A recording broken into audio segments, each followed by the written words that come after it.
now it's connected to the actual board. Okay, and so now we actually have to hook up the red board. So let's do that.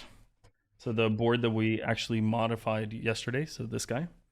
Okay, I'm gonna give it, so pro tip, I've done this, like the solder connections on here look good.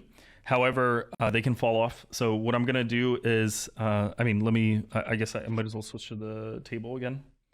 Where is it? Here we go. Okay, so the issue is going to be that these can fall off. So what I recommend doing in general, if you're trying this at home, which I hope you are, is just get another male to female or whatever, like just adapt it, like make it longer. So I'm just going to grab 2 orange male to females. And then, yes, this is like a gigantic antenna and is not ideal, but it'll work. It will work. Okay, so now we have 2 gigantic antennas, and we can connect these to the same row where we actually have the yellow signal.